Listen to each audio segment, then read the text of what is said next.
7 o'clock. This work session, regular meeting of the Township Council is called to order. Madam Clerk. In accordance with the Open Public Meeting Act of the State of New Jersey, adequate notice of this work session, regular meeting of the Franklin Township Council was made by the posting on the bulletin board of the municipal building, posted on the township's website, and electronically transmitted to the officially designated newspapers, indicating that this work session regular meeting would take place via WebEx at 7 p.m. on Tuesday, September 14th, 2021. Thank you. We could have the Pledge of Allegiance. I pledge allegiance to the flag of the United States of America and to the republic for which it stands, one nation, under God, indivisible, with liberty and justice for all. Thank you. Councilman Kimberly Francois, if you could do the invocation.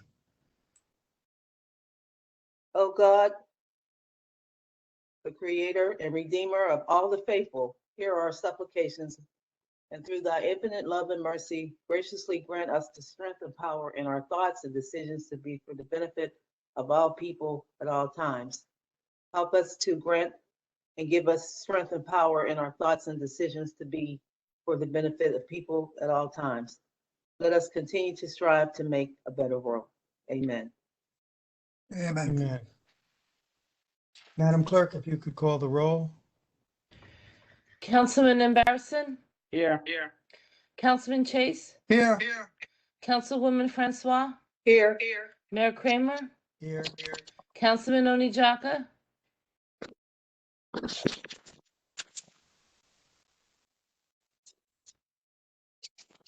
Councilwoman Pruitt? Here. Councilwoman Udine? Here. Deputy Mayor Vassanella? Here. Councilman Wright? Here. Okay. Councilman Onijaka was on. Councilman, I didn't hear you say here. Mr. Mayor, we are getting feedback. If you could just make sure everyone stays muted. Okay, I saw Councilman Onijaka mouth here. Yes, I'm here now. Trouble. I'm here. Okay, good. I'm here. Okay, commendations and proclamations. The first commendation is the Afghan attack, which I will read.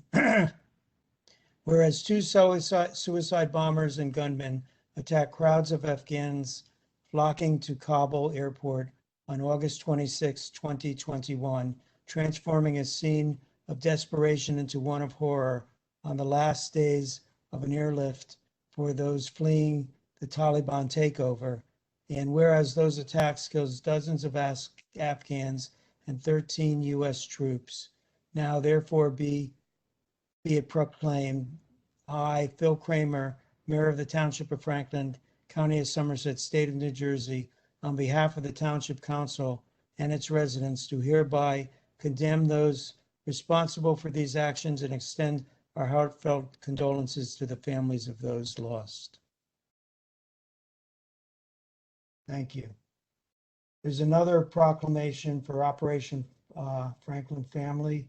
We're going to hold off on that till the next council meeting. I've thought of a better way of doing it, more appropriate way of doing it, so we'll be doing it on the next council meeting. It is time for public discussion. Do we have a motion to open to the public? Motion. Second. Moved then second, and all in favor of opening to the public, say aye. Aye. Aye. Opposed, say nay. Motion is carried. We will be opening to the public. The time limit will be for 3 minutes. You may only come up once, no yielding of time. Please state your name and address. Mr. McQueen. Yes, anybody from the public wishing to speak, we ask to use the chat function, raise hand feature, or *3 from your telephone. Caller 732960, you are unmuted. Yes, hello. Yes. Yes, hi, you can hear me? Yes. Yes, okay, thank you. This is the first time I've ever called in, so please bear with me. My name is Lisa Kaptokefalos. I live at 43 County Road 518 in Franklin Township. I've lived here for 3 years. When I purchased my house, unbeknownst to me, there is an access way that is right adjacent to my driveway, literally about 3 steps from my yard. And I found out last week, with no prior notice in any way, shape, or form, that my entire forest behind my house is now designated as a hunting area, and that this passageway that, as I said, is only steps away from my lawn furniture, is now going to be the main access point for all of the hunters to enter this newly designated hunting area. I'm concerned because nobody informed me about this. The entrance accessway is literally adjacent to my property, and there are going to be groups of hunters coming from dusk, apparently until dawn until dusk, hunting literally behind my house. Now, I'm a single woman living here with my daughter, and I just don't understand how such a thing is possible, that this could happen without anybody telling me. I found out about it when the signs were put up, literally steps from my yard.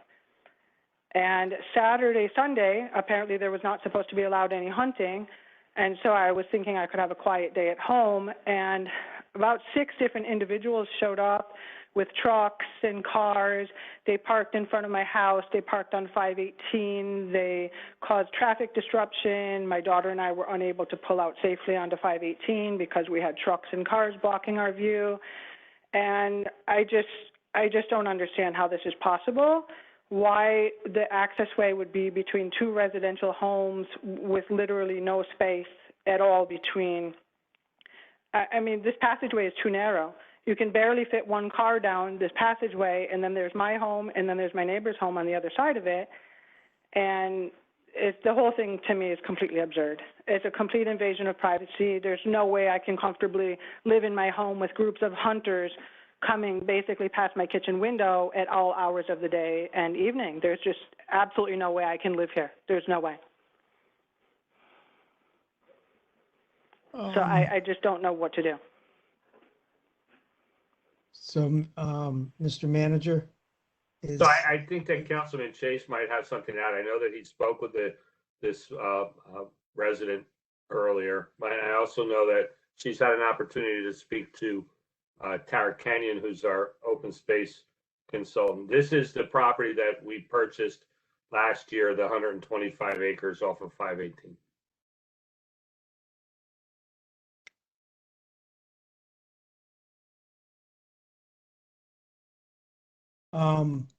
Is there any other access to the property? So this is the driveway to the back of the property that exists adjacent to this resident's property. That's absolutely true. We discussed it today in the Public Works Committee to some degree, just because Councilman Chase had a conversation earlier, and the matter needs to be looked at. The Public Works Department has intentions of based on the input from the Open Space Advisory Committee members that on the hunting program members. This is the property. As you're aware, Mayor, this was one that was discussed at several open space meetings, and the issues that were first raised to me about an hour ago. So I haven't had a whole lot of time to discuss it with anyone, and that's what I know at this point, other than what Councilman Chase was able to provide to me today. Councilman Chase, do you have any comments? Yeah, we discussed this, let's say, at the Public Works meeting, and it is possibly a Public Works issue. And for one thing, we want to get the cars off 518. So I see 2 possibilities. One would be to create a new parking lot with a new curb cut, which we have to get past the county, a little further up 518, where this property has more of a frontage on 518. Disadvantage is there's no trail going anywhere from that. Or improve the Wood Road past the property in question and put in a parking lot further in so that at least people would drive in rather than parking on 518 and walking in past her property. The problem with that is you run into wetlands rather soon. That could also be a problem with moving in on 518. Further up 518, but we want to have this looked at right away and do something as soon as possible. When is the next time? The other thing I can suggest is that she slip of paper with her name. What was your question, Mayor? When is the next time it will be hunted or would be available for hunting? Hunting season starts on Saturday. So we need to do something lickety split if we can. You do. So this property was, as I said, and I'm, you attend the meetings with me. This property was identified as an open space property that was eligible for the deer management program, and that means that hunters would be on the property. It went through the lottery process for permits.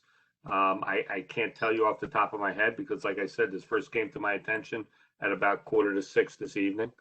But I do know that there's been a conversation with Tara Kenyon about this with the resident, and this needs to be, further looked at tomorrow morning. The alternatives here are that we, at the very least, temporarily suspend the hunting on the property until the matter can be addressed, and there's an open space meeting that's scheduled for a week from today. Yeah, I mean, I'm just going to weigh in on myself. Not that I have more of a vote than any other council member, but I think we should suspend until we have time to address this. That's the only alternative that I can come up with on the fly here. Yeah, I mean, you did mention it was discussed in open space, but that issue was not discussed, and I understand it just came up. I'm not pointing a finger. Ma'am, I'm glad you brought it to our attention. And as you hear, we're going to address it. So the access needs to be addressed, and however that access is addressed will be, the start of that conversation will be had next Tuesday in the open space meeting. I would strongly suggest that our resident on the line right now, 7 o'clock Tuesday, a meeting very similar to this, you should hopefully be in attendance so that your concerns can be addressed by that committee that makes recommendations to this council on the hunting program and the properties that are hunted. Okay, Mr. McQueen, next person. Sure. Caller 908-305. You are unmuted. 908-305. Yes, hi, how are you? Jim Johnston at 34 Norwich Place. I went to a very informative event today. The Somerset County Commissioners sponsored an influencing agriculture seminar at Duke's Farm in Hillsborough, a 2-hour event, and they had local representatives from area farms there, and very interesting. And they were all talking about their farms and talking about the necessity for preserving farmland. We have to preserve farmland, and so I get a sense that the Somerset County Commissioners say that they can't help us in terms of the situation on South Middlebush Road. However, I got a sense from them that they're very sympathetic, and they would at least give us moral support. They firmly believe in the importance of local agriculture. They kept talking about the importance of having a local agriculture, food supply, and not have to depend on outside supplies. And so in that vein, I want to give you an update on our petition. Our petition now has over 2,511 signatures, and so we're coming along now. The zoning board it looks like they're getting ready to vote on this on October 21st, which is only a little bit over a month away. Now, I realize everything you said before. You know, it's that you can't say anything or do anything, but you know, it's all a matter of how you look at it. I think, you know, I mean, the worst that can happen is a lawsuit. You know, maybe there's some way that we could eventually work through that and try to mediate things to everyone's satisfaction. You know, reimburse them for the land, help them to relocate, and so on. But I get a sense that there's an overwhelming support in our town. Just yesterday, there was a big discussion and on our Facebook, one of our local Facebook boards. Everybody participated, and everybody is, you know, everybody is concerned about it's not just South Middlebush Road, but now they're talking about the situation on Elizabeth Avenue. There's a lot of development scheduled to take place on Elizabeth Avenue, and there was a big discussion yesterday about that in our Facebook and on Facebook groups. So it's an ongoing thing. So okay, so I think that's all I wanted to say. So again, there's only a little bit more than a month to go. October 21st, they're going to make a decision, we think.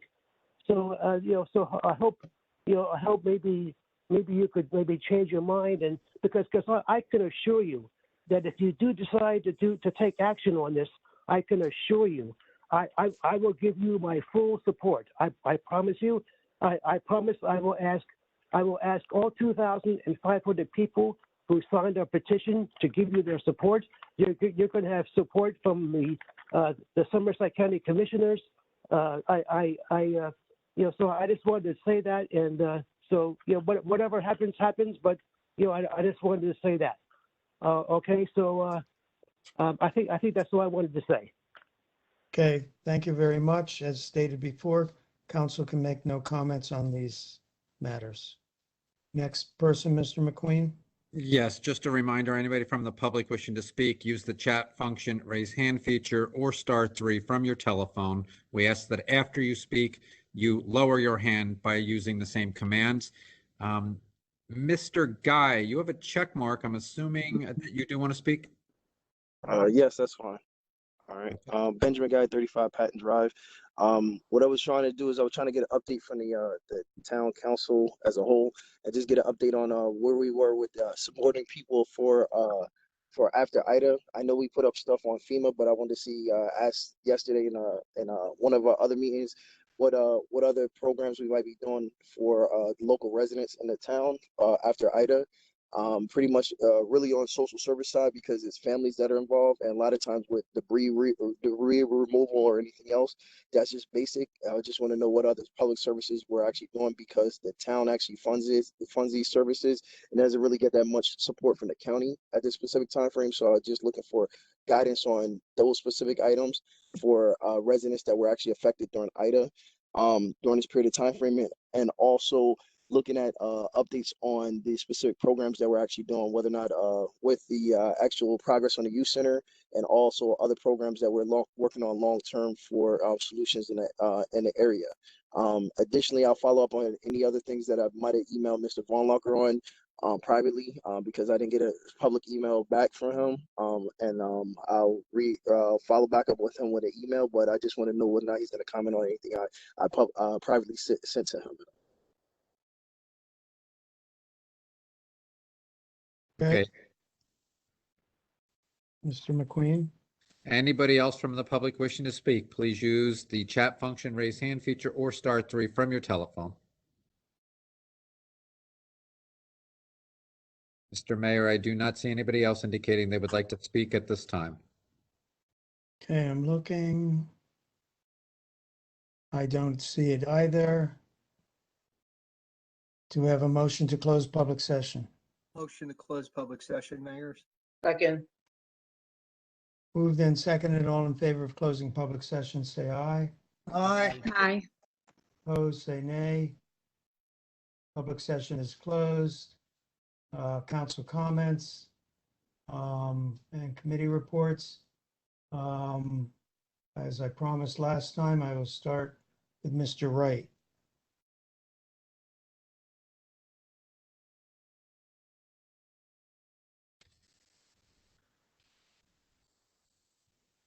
Mr. Wright. Mr. Mayor, can you hear me now? I can hear you and I can see you in every direction. Outstanding. First, I hope everyone came through the storm okay.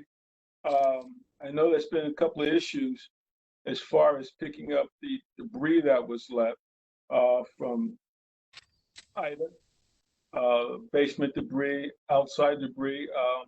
I won't belabor that point because Mr. Mayor, I'm more than sure, will give comment on this particular issue. I will have at the next meeting, the Franklin Township Housing Authority meeting, I will have their council report at our next session. The redevelopment agency has not met since August, but we do have a meeting scheduled for October, and I will bring comments on that. The Recreation Advisory Committee, they need a couple of good residents for positions to help teams and other activities so that the Recreation Council puts on. So with that, if you would call the township and enter prompt 6, then prompt 1, you'll be connected to the Recreation telephone number, and you could say, hey, I want to volunteer. And we'll go from there. As was mentioned, the Land Use Committee will meet further on. Bob, say this month? Mr. Goinlocker? I'm sorry, I was checking my notes on something. Could you repeat the question, Councilman?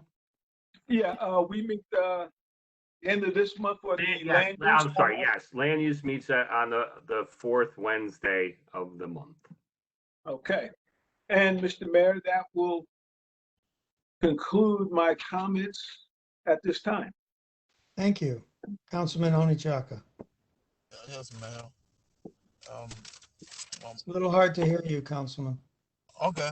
Can you hear me now? A little better. Okay. I'm very, very happy that the Franklin Township, that we've started in Franklin Township, started removal of the flood debris. So in my area, the residents, they want to know when do they expect to have their own area cleaned up, picked up. Want to know. They called me, and some of them called me, some of them text me and asked me when are the pickups going to be within their period. So I don't know exactly. That's what I want to find out, Mayor. Is there any specific time for them? So, Mr. Mayor, I mean, I can certainly answer now, but it'll be part of my report in a more comprehensive way. Okay, why don't we wait till the report? Okay, Mayor, that is what I have for the night. Okay. Thank you, Councilwoman Crystal Pruitt. Thank you, Mayor. Similar to my colleague, Councilman Wright, I hope folks made it through the storm okay, the one at the beginning of the month and the one last night. I don't have too much to report. We had a public safety meeting, which seems like forever ago. So I don't even know really how much up to date this is anymore, but do want to shout out Detective Bobby Brown. He was highlighted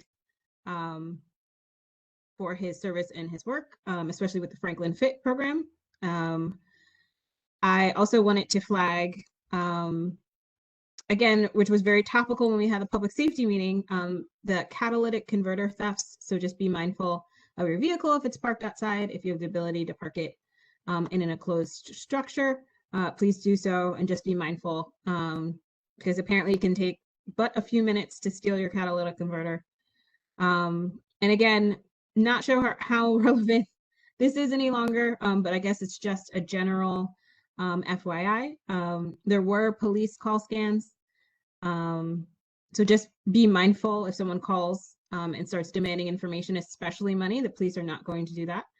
And if a police officer calls you and demands money, you should hang up and call the police on them and get that sorted out. And I think we're also in the season of general telemarketing and call scams. So just be really mindful and thoughtful, especially they can be very prevalent, you know, around, unfortunately, emergency situations. And, you know, if anyone asks you to pay for something with a gift card, that is not good. So that is also a scam, so just be mindful. We did have a Hamilton, Hamilton Street Advisory Board meeting last night, and I can report some of the public safety stuff that I think is really mindful. There is a 5K coming up. The township manager, I'm gonna let you tell the date of that because I think it's all promoted on our township website, but there is a walk and run 5K from, I think, the municipal complex till around Middlebush Park. You can register by bringing, I believe, food for the food bank. It is a fundraiser for the food bank. You've probably seen the advertisements on the police social media page about the cadets program. But like I said, I'll have a full and more contemporary report after our next public safety report, because again, the one that we had feels like eons ago. And I was able to also attend this year's 9/11 memorial, and obviously a very somber occasion of remembrance for our residents that lost their lives, as well as everyone who lost their lives. So it was really meaningful to be able to stand there in silence during that. And really that's all I have. So it was a little bit longer than I anticipated. Apologies, but that's what I have. Thanks. Thank you, Councilwoman. Councilwoman Kimberly Francois. Thank you, Mr. Mayor. I was not at the August council meeting, so I do want to give a shout out to police officers that have worked with the Franklin Youth Initiative. I did attend the Franklin Youth Initiative graduation. There was a memorial part of the service on behalf of Bruce Medley, and the youth spoke very highly of him as well. So I want to thank the police department, our Community Relations Bureau police officers that worked with that program and have really stepped in and stepped up and mentored the young men in the Franklin Youth Initiative program for the Boys Council. I would like to give a update on the youth center. I know a lot of people are asking questions about it. And so we do have 2 soft opening events planned. One for Friday, October 1st. It'll be by special invitation only from 6 p.m. to 8 p.m. We will be inviting the press, the Recreation Council, the Township Council. We're going to have initial center tour by our service providers that will be providing programs in the youth center. We're going to invite the Board of Education, the SACs, the administration people, Community Relations Bureau, our police department again, and the Hamilton Street Advisory Bureau, our neighbors, the Weekend of People, the Human Relations Council. So that's the first tour. What we're planning to do is have the Youth Council and the rec staff be on hand to assist. Questions and answer sessions will be held throughout the tour, and we will culminate with refreshments at the end of the soft opening tour on Friday, October 1st. And invitations will be sent out as well via email. And then Saturday, October 2nd, we're also going to have another soft opening for the youth center and have tours from 11 a.m. to 2 p.m. We plan to invite the neighbors in the neighborhood. Obviously, the press is going to be invited. Our service provider presenters will be there, the township staff giving youth group tours, and also we'll be inviting the township committees, boards, and commissions. So we were also planning to have like a block party, but given the fact that there's been a lot going on with the Delta variant with COVID. We won't be having that with wide open on the having a block party with food trucks and things like that, and block off Lewis Street. We shut that down. Now, in terms of the grand opening, we're not quite sure what that date will look like because we have to see what's going on in the environment around us. But we thought it would be appropriate because the youth center is ready to have a soft opening, that we can start at least bringing our people in the community that have had interest in it, are going to be involved with it, and give them a soft tour of what it's going to look like. So I'm excited about that. More to come. There will be invitations that will be sent out as well. That's all I have, Mr. Mayor. Thank you, Councilwoman. Councilman Ram Ambasarian. Thank you, Mr. Mayor. First off, a huge shout out to the township manager, public works, police, fire safety and fire prevention, the firehouses, the sewerage authority staff for stepping up big time, almost nonstop since the Ida hurricane after effects hit us. Lots of hours, a lot of good work they have put in to help the people and to get the backup and running. Thank you all from us. Much needed and much appreciated. Franklin, the sewerage authority had a completely flooded pump station on Western Canal Road that took out the pump station. So the folks there had to go in there, clean up and put a bypass pump so that they could be functional. So thanks to all those who worked there. Now, I just want to give you an update on something that I've been working for a while regarding an unused property on Hamilton Street. It's a Tulip Wood House, which is a historical site in Franklin. It's a 3-acre property. One of the things that we've been trying to do is find some meaningful use for the property. I'm happy to report that after some meetings with Raritan Valley Community College, there is some meeting of the minds to open up a college center there. This is very, very preliminary at this point. The college and the township people have to meet.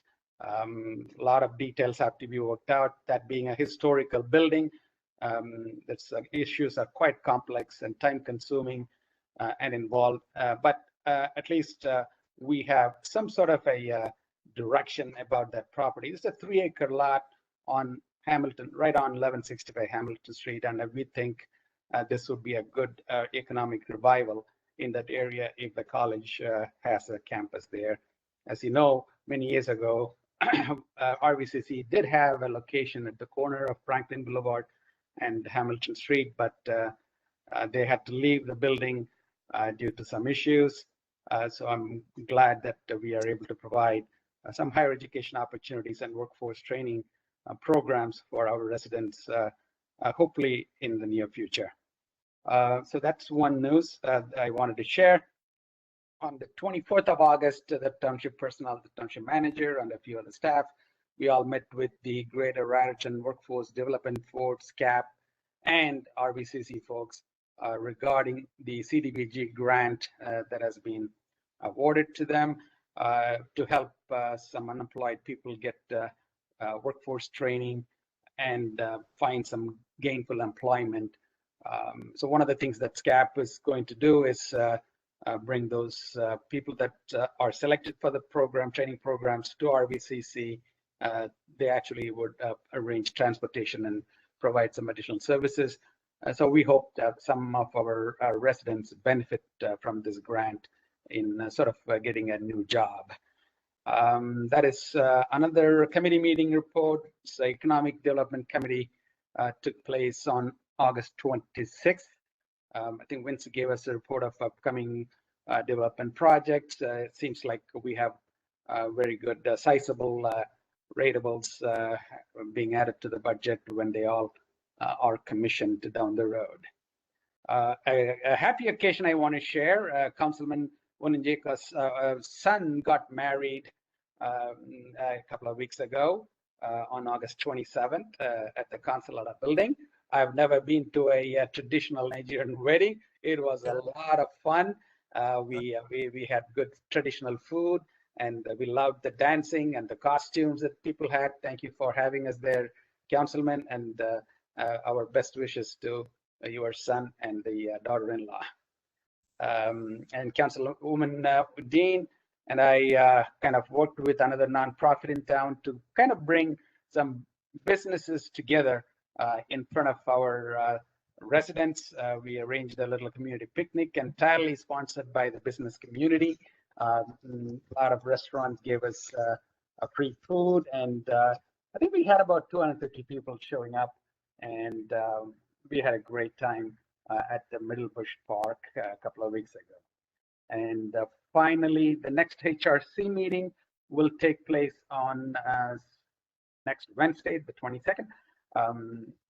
The Franklin High School and the Franklin Park School principals would be the guest speakers, and HRC continues to work with the Councilman Francois on the youth center programs and the openings. That's all I got, Mayor. Thank you. Thank you, Councilman. By the way, you've disappeared. Oh. There you go. That's amazing. Technology. A magic show and a council meeting. Councilwoman Shipa Udun. Good evening. Thank you. I was just going to say a magic show, right? So I have a short update. Fire prevention meeting was pushed back. And the Public Works meeting, I was unable to join. I believe Councilman Chase will provide some updates as to that. One of my main focuses area, at least for the last couple of days, has been around our recent hurricane damage. I have been meeting with our residents and making sure that, just doing a pulse check to make sure they knew about the tools that's available to them. I think when I first rolled out the communication just within Ward 2, I received an overwhelming response on flood debris pickup. And I want to thank, just like what Ram said about, the township manager and the team, I think they have responded to, if not every single email that went through. So thank you for working very diligently on responding to the residents and working with me to make sure that, those streets were on the list. And we will be just waiting on rollout schedules. I know that's something difficult to confirm on pickups, but the township, the trucks went out on Monday. So I've just informed everyone to keep things out there in their curbside, and then eventually will be picked up. But I want to give a shout out and thanks to our township team that's been working very hard from the storm. Apart from that, I think Ron mentioned about the community picnic. So yes, that was a very successful event. I know vendors, businesses that came on, they were very happy to serve our residents. And we hope that, they were able to promote their business, and our residents are able to go and now, after they tried their food, can actually go and support them, which will be very nice. All right, so what else is going on? Our kids went all back to school, and I'm super happy about that, at least from my end. I lost my work colleagues from home, but I'm excited that they finally are able to see their friends and teachers and kind of go back to some normalcy. They are practicing social distance, but I just want to give a shout out to all those kids and teachers and the staff that are now dealing with our kids. So, thank you. And that's all I had, Mayor. Thank you. Thank you, Councilwoman. Councilman, Professor, Dr. Ted Chase. Thank you, Mr. Mayor. As Councilwoman Udine said, we had a meeting of the Public Works Committee just before this meeting.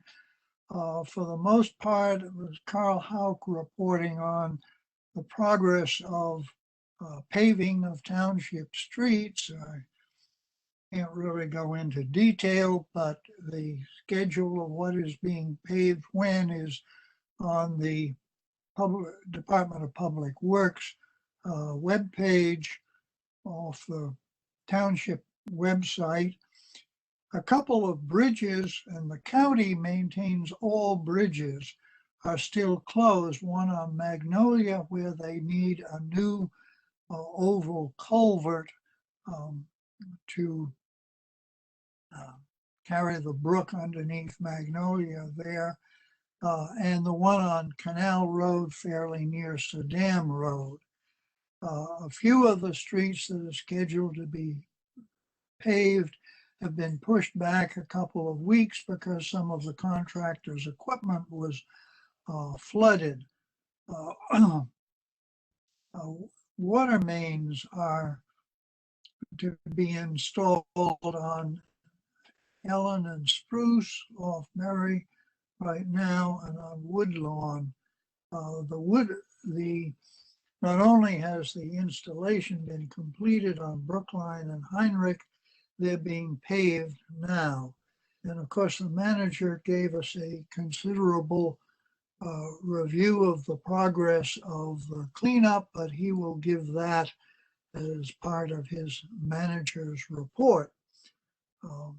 I think that's everything I have. We'll have a discussion of the environmental commission resolution later on. Thank you. Before the deputy mayor, that bridge at Magnolia is I think the only triple meeting point of 3 wards, 2nd, 3rd, and 4th ward. So all are affected. Deputy Mayor James Vassanella. Thank you, Mayor. And only a stone's throw from the 5th ward for that Magnolia. And if my geography is correct, that area that flooded that stream on Magnolia, so to speak, or underneath, dumps out onto Easton Avenue by the IHOP, if my geography is right, as it. Yeah, Ely's Brook. Yeah, so if people could just kind of picture everything that happened and that water flowing, and most people are aware of what happened down there on Easton Avenue. So just a monumental amount of rain. But again, the manager, we discussed that in Public Works, and the county's reviewing it, and with a little luck, we'll get to it very soon. But in the meanwhile, there's obviously plenty of routes for people to take, and it's open to local only traffic. People live there. So moving along, matter of fact, that's what I had in the top of my report, the Magnolia. Okay, the manager might have more comments on that. The debris was commented on. It started the pickup today. I believe the pickup started in the Franklin Boulevard, Pine Grove area. And manager's going to go into some detail about that. And just remember, well, for what it's worth, I don't believe we've ever, as a township, taken on a township-sponsored debris cleanup program like we have for this storm. I don't believe we've ever done that in the history of the township. We did do a major tree and broke it, shrubbery and trees that came down in Sandy, but it was a much different type of cleanup that didn't involve the type of details and federal involvement and monitoring and everything else that goes along with this. So people be a little patient a little bit longer.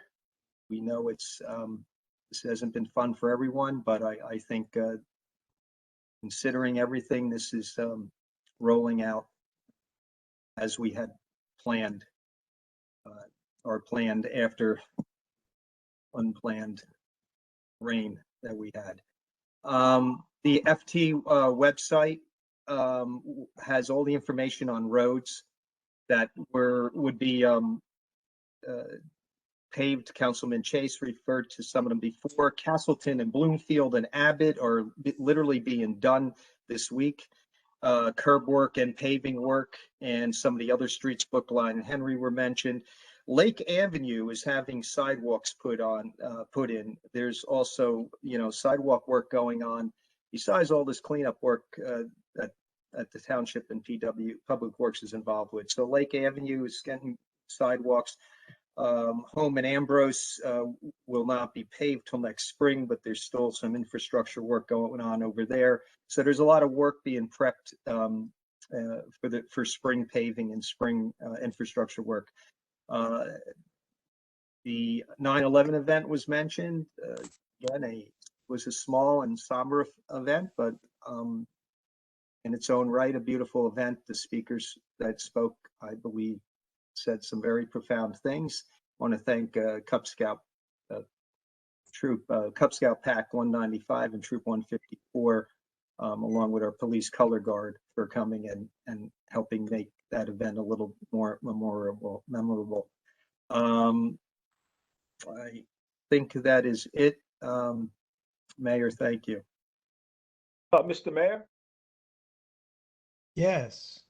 as we say in basketball, can I get a bounce back for 1 second, please? It wouldn't be a council meeting if you didn't have 2 bites of the apple, Councilman. I want to do this, and I forgot. Sister to Sister, the cancer network here in Central Jersey that just happens to be in our backyard on Hamilton Street. And if you give me, I want to read this right quick. Surviving cancer, focus on healthy habits. This will be in-person, social distancing, my tongue tied, and masks are required to come to this event. Limited space, so I need you to register now. And this is not only for breast cancer survivors, all cancer survivors and caregivers are welcome. We will have a head wrapping demonstration from Mecca Khadija, Learn the Benefits of Juicing by Paula Taylor, and the Role of Exercise in Good Health by Debbie Davis. We will also have What is Health Equity by Frank Nelson, Assistant Vice President from Robert Wood Johnson University Hospital. And this is guaranteed to be informative. As a cancer survivor, I'm going to say that anything that gives me information is good for me. It's a free event, but registration is required. There'll be light refreshments and giveaways. This event will be September the 25th, 2021, from 11 to 1 o'clock. The doors open at 10:30, and this will be at their headquarters at 1201 Hamilton Street here in Somerset. And lest we forget, they are always in need of donations for their cause. And that is for everyone, because at some point or another, you might know somebody who has cancer. I had cancer, so now you know. So I want you to go to their website, which is S2S at S2SCNJ.org. Or you can give them a call at 732-246-8300.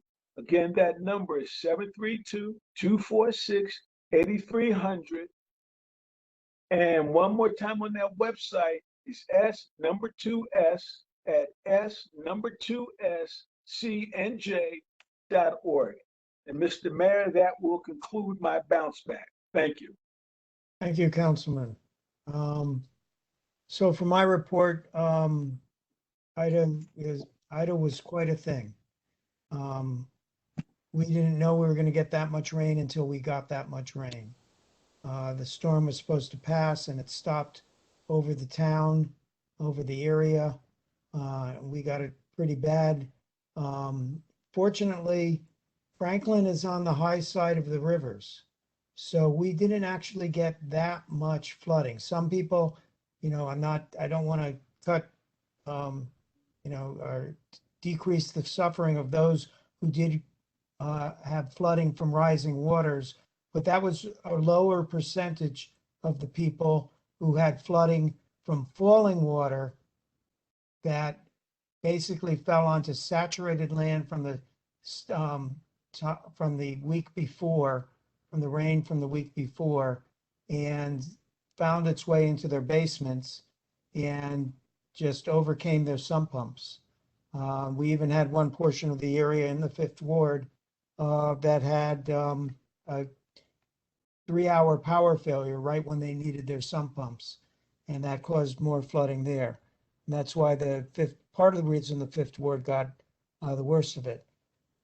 Many houses that were on well draining lands, highlands, in areas that are not well overly developed. I'm thinking specifically of Wildflower Ridge. It has drainage to the east, west, and south, and not the north doesn't really drain into it very much at all, maybe slightly higher. It's surrounded by farmland and woodlands and open space, and they had flooding in their cellars. It was just an unprecedented amount of water. So the debris pickup actually started Monday. Councilman Only-Jaka asked if we could get predictions. This is not like a train at stations that it's well worked out as to which station you're going to stop at and how long you're going to stop there. When they turn down a street, because of the registration, they probably have a good idea of how many people have registered, but they don't know how much debris is going to be there. And they also don't know how narrow that street may be. This is a company who has done this work many, many times. This is what they do, but they can't predict exactly when it's going to be done. So I think it would actually be a disservice to people to try to give a prediction, because we might wind up there early, we might wind up there late. Unfortunately, I realize it may ruin some grass, but they just need to put their stuff out. They started up in the Fifth Ward, so the northern section of town, and they're working around and going south, and the manager will probably have a little bit more knowledge about that. They're going to do 2 passes. They hope to do 1 pass in a week, and then do another pass after. If you didn't get signed up on the form, you can contact me at my email address, and we'll make sure, you know, if your street isn't represented, then we'll make sure we get you picked up. But if your neighbors have stuff out, there's probably a pretty good chance that they are on the form, and the truck is not going to go through and look who's registered and who's not. They're going to know which street to turn down, and they're going to pick up any junk that's laying off to the side of the road there. Please bring it out to the side of the road. They can't go to the edge of, they can't go on private property.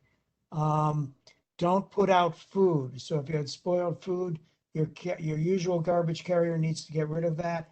If they realize it's food, they're going to leave that. We're doing most of the town. The way it's worked in the past is the county has done the flooded areas. The manager worked out with them. Let's just have them do Zarapath, which was a flooded area. By flooded, I mean rising water, river rising. We're going to handle the other areas, even if it was due to river rising, because it's spotty and it'll just be easier to do that way. The manager worked out that we're going to share a temporary trash facility. There's so much trash moving into the the final dumping areas around the state and into Pennsylvania, that they can't handle it all immediately. So there's going to be a temporary dumping area, and the manager has worked out that we're going to share that with the county and save both the county and ourselves some money by sharing that service. Good work there. I want to thank a bunch of people. I want to thank our public works, our police, our sewer, the people that the Councilman Ambasarian thanked. But the manager had vacation the week of Ida. That was a stupid choice, because the manager, what'd you get, 1 day? The day before Ida, he got to have off, and then there was no vacation. It was a real scramble initially, because as the Councilman Vasanella pointed out, you know, the town has never done a pickup like this before. The county usually takes care of the flooded areas. So we were expecting the county to take care of pretty much everything. Then when they said it wasn't clear what they took care of before, when it became clear they weren't going to do the flooded areas, we began to scramble. It was Sunday night that the area was declared FEMA emergency zone and by the president. And it was at about that time that we got a list of vendors. Within 12 hours, the manager had arranged for a meeting with the vendor on that day, on Labor Day. He met with the vendor being the contractor that is picking up the debris, and arranged for the company that's going to monitor that pickup, which is a FEMA requirement. He and I were talking the whole time. I happened to have that week on vacation, and that was not a very relaxing week. So a lot went on. I'm amazed at how quickly it got done. I'll let the manager talk about pricing on this because it was fluctuating last I heard. One thing, however, is FEMA will not pick up Freon carrying appliances. Normally what we do is we pick up those appliances, or I mean, not we pick them up, but people bring them to our convenience center, and there's a $15 fee, I believe, for the appliances to empty the Freon.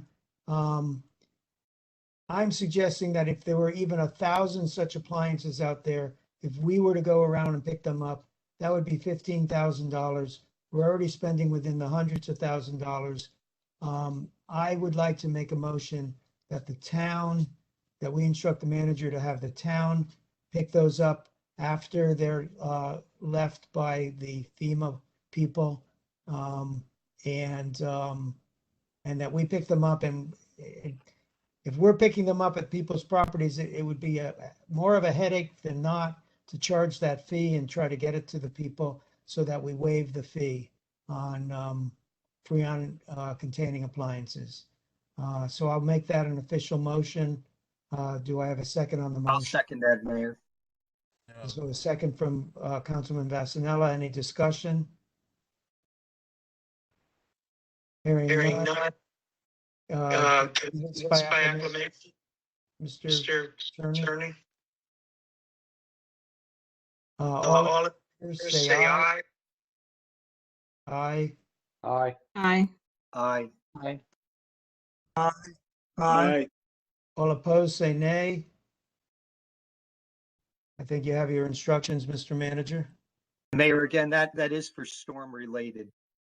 Yes. Right. And just as a side note, not that I anticipated this, but I've already kind of given this instruction to both the debris pickup company and the monitoring company and Public Works that we were going to do that. So not to say that I was going to do things that council doesn't tell me to do, but sometimes I do things that council hasn't told me yet.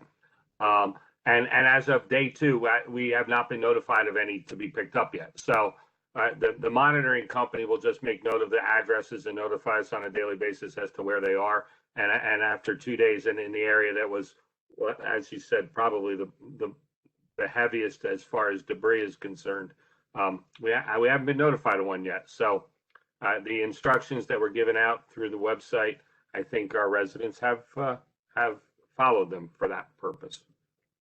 So if you do have them though, Yep. put them out. There will be a second sweep of town through all the places they went the first time, and we will note them. And if they're out there and they don't get picked up, again, contact me and we'll get those picked up. Again, storm related, we're on the honor system here. I believe that's all we have. Mr. Manager, I will settle back. I'm sure you have a lot to say. I do. So just to I'll handle the non-emergency related thing that Councilwoman Pruitt brought up. Councilwoman Pruitt, October 9th, the 5K that begins at the gazebo, 9 a.m. Registration is no later than October 8th, and all of the information is on the website. So now I'll just get into the flood-related issues. First, I'd just like to report on some of the things that the township experienced as a result of this flooding, and our experiences that I'm going to talk about are that river flooding that the mayor spoke about, which thankfully, we do not have many properties here in Franklin that experience that. When we look at those properties to the west of the Millstone River and Raritan River in central New Jersey, that experience widespread flooding from the rivers themselves. And our rivers, the Millstone and the Raritan, and the mayor didn't mention this, and I was surprised, they rose to an all-time record level, and in the time that those levels have been recorded, they exceeded both Floyd and Irene in their levels. The Pillar of Fire community on Weston Canal Road suffered a great devastation from the river. They have a levee system that surrounds their community that lies between the Millstone River and the Delaware and Raritan Canal. And as the waters began to overtop those levees, a 45-foot section was washed away, and their community was inundated with about 17 or 18 feet of water up to the second floors of the buildings that they have there. The required Thursday, after the flooding the waters had crested, there were still 18 people in that community. They were rescued by New Jersey State Police helicopters that came in and removed them from that community with the assistance of our local fire companies, in particular the Somerset Fire and Rescue Company, which is our water rescue company here in Franklin Township. So there was river flooding.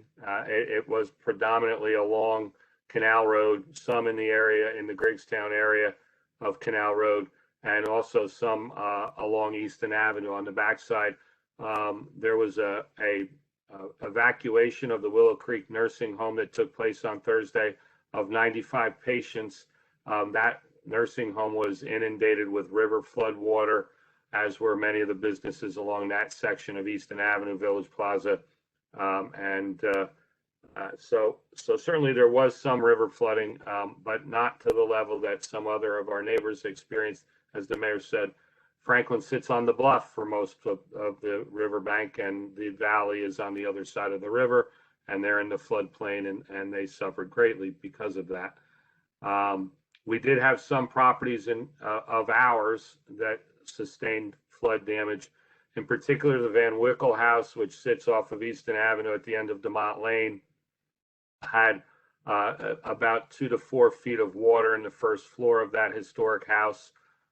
We do have flood insurance on that property. The insurance claims have been made not only with the FEMA, who FEMA is the flood insurance provider for the United States, and we do have a flood insurance policy as well as our GIF policy. Both claims have been made. A flood remediation company was contracted with through the insurance company in the township. They'll be in to do flood remediation on the house.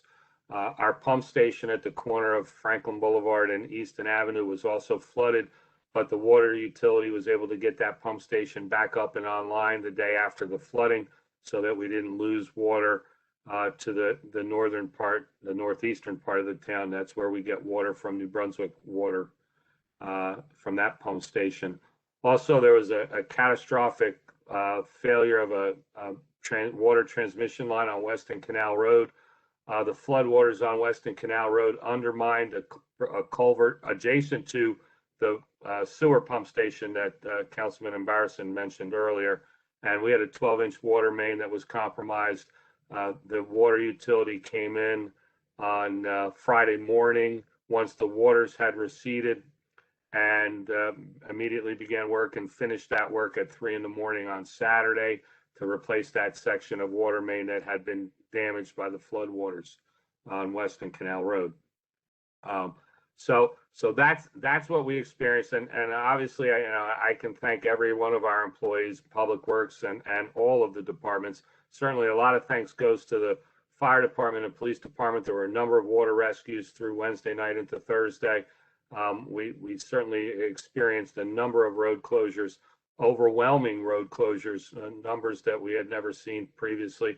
And I had been through, as a police officer, certainly Tropical Storm Floyd and Hurricane Irene in 2011, and worked through both of those floods. And while they were certainly overwhelming, this one was like nothing I had experienced before. And I grew up in Manville, so I've been through floods since I was 6 years old.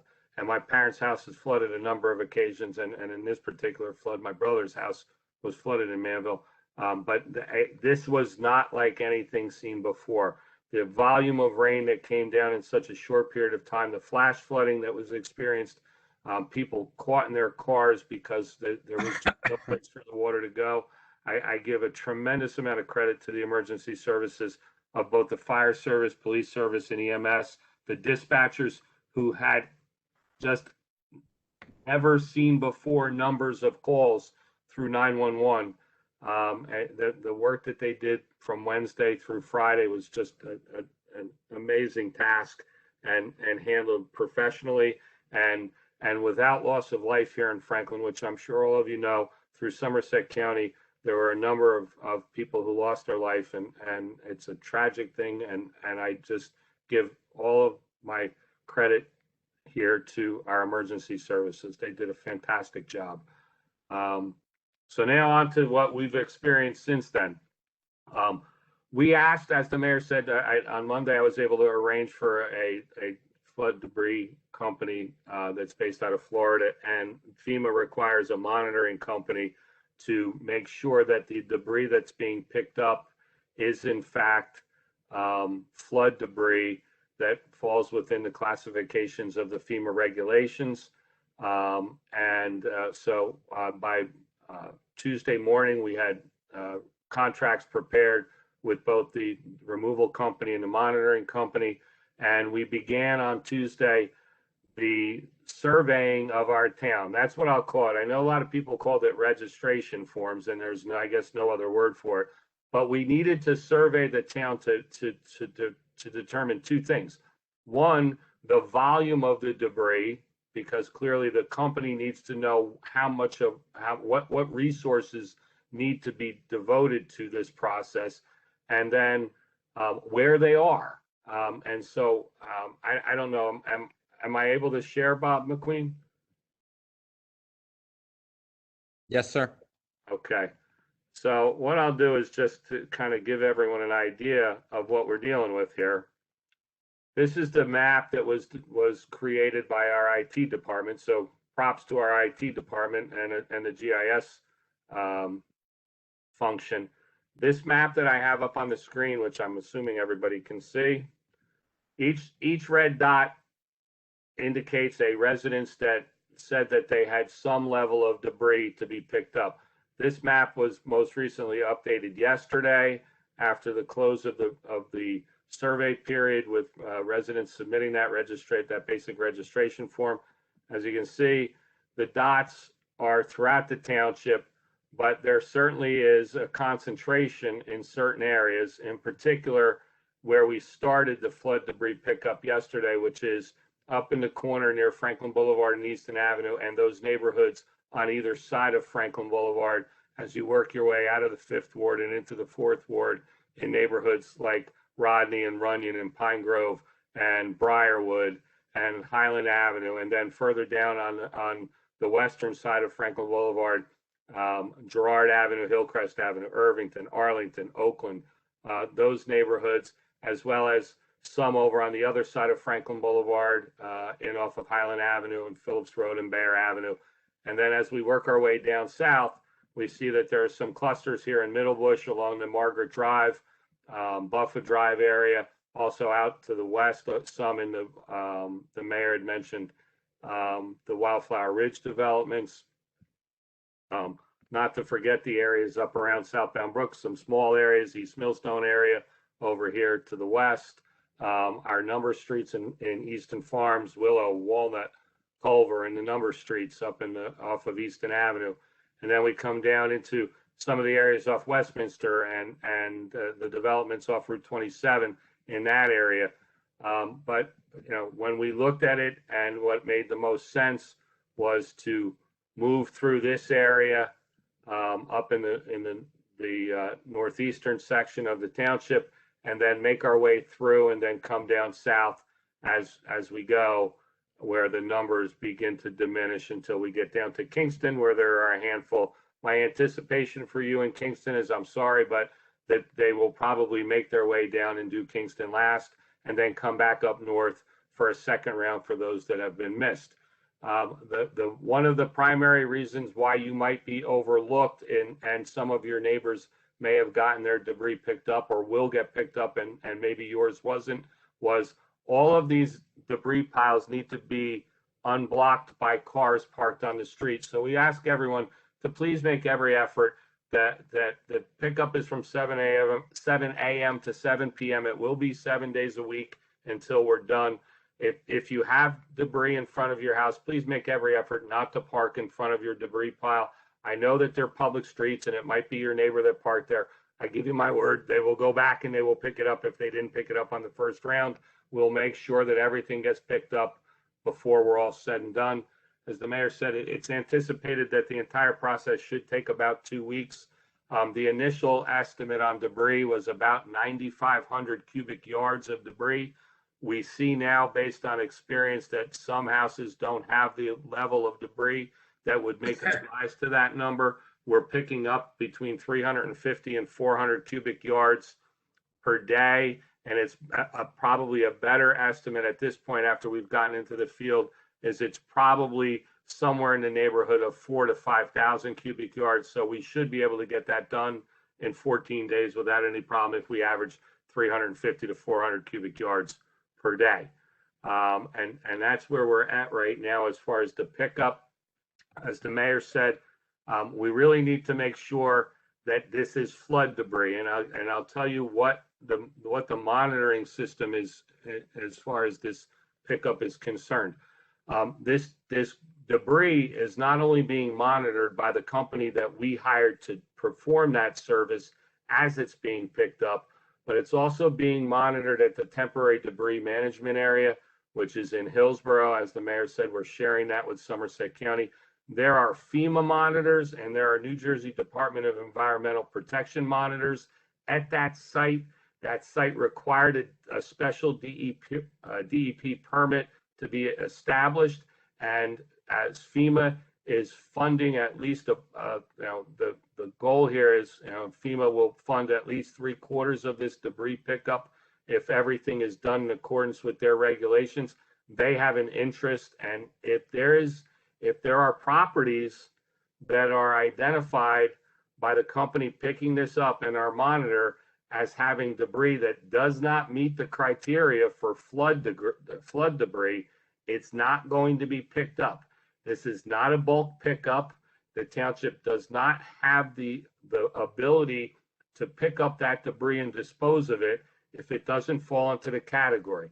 I will tell you that I've driven around town a lot over the last week and a half and looked at what debris is out there, and the overwhelming majority is clearly flood debris. I appreciate the fact that our residents have suffered here, and I'm happy to report that the overwhelming majority that I see is clearly flood debris, and it will be removed. But I do see some people who have put things out that will not fall into the category of flood debris.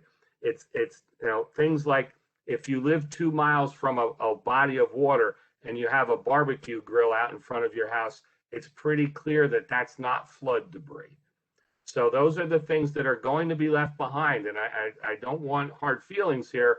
I just want people to understand that those things will not be accepted at the flood debris management area. They're just not going to be able to take it. So that's why the truck is not going to pick it up. And so I ask everybody to make sure that whatever you put out to the curb is something that was damaged by floodwater. And so that's very, very important. And I've talked so much that I don't know what else I've left out, Mr. Mayor. I think, so you wanted to know about cost. So there's 3 components to the cost of this. There's the component of the actual company that picks up the debris. Then there's the cost of the monitoring company to monitor the picking up of the debris. And then there's the disposal cost. And the disposal cost is kind of a wild card here. The pickup of the debris is by the cubic yard, and there's a New Jersey state contract. So everybody, we're all paying the same amount here on this contract because the county is also using the same companies that we're using. It's the basic pickup cost to pick it up and bring it to that temporary debris management area is $16.50 per cubic yard, and it's determined by the capacity of the trucks that are hauling it, and that's the monitoring company's responsibility to ensure that accurate records are kept on that. And then from there, there's the temporary debris monitoring area itself, which would have cost us, if we were on our own for 14 days, about $26,000.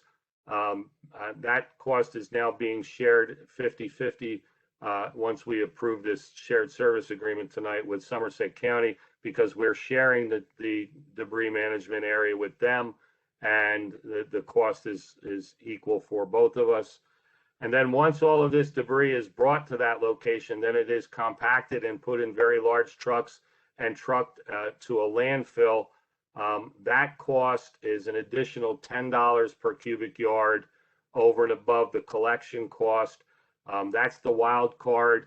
If we collect a lot more than what we anticipated, then that cost will be borne by us at $10 per cubic yard, in addition to the $16.50 per cubic yard to pick it up initially. And then once it gets to the landfill or the transfer station, there's what's called a tipping fee, and that's by the ton. And currently it looks as if the tipping fees are about $110 to $120 per ton. And obviously, until they get on the scale at the landfill or the transfer station, we won't know what the tonnage is, because debris weighs different things based on what the type of debris it is. Carpet weighs more than styrofoam, and I won't get into all of it, but it's anticipated that flood debris is equal to about 1 ton per 4 cubic yards of debris. So if we have 4,000 yards, that means we have 1,000 tons. So Victory, please make sure Ted's awake.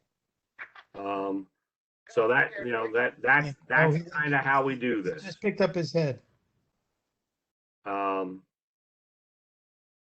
So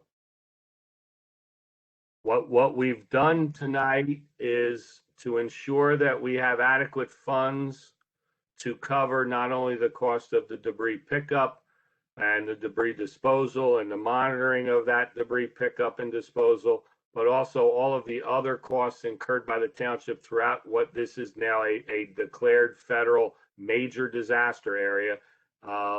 We're going to move for an emergency appropriation of $800,000. There was certainly other costs that were borne, including the debris that was brought to the convenience center at a rate of about 6 30-yard containers per day during the course of the week after the flood. That debris is also flood debris that's eligible for FEMA reimbursement, but we have to pay for it now. FEMA reimbursement usually takes about 18 months to 2 years for the township to receive their FEMA reimbursements. So obviously we have to pay for this now. So that's the purpose of the $800,000 emergency appropriation. I think I've covered as much as I can cover, Mr. Mayor, unless there's things that I didn't and council members have questions for me now. I have a question. Sure. Before you do, could you oh, thank you. Go ahead, Councilwoman. Just a quick one. So you mentioned about where some of the non-hazardous items or things like drill will not get picked up by the crew, which is, absolutely something that our residents should be aware of. Are they going to place like a sticker that says not picking up, or they're just not going to pick up and that's it? No, we need to get this done as promptly as possible. If the debris doesn't meet the criteria for flood debris, it shouldn't be out there. And if it doesn't get picked up, it's not going to get picked up.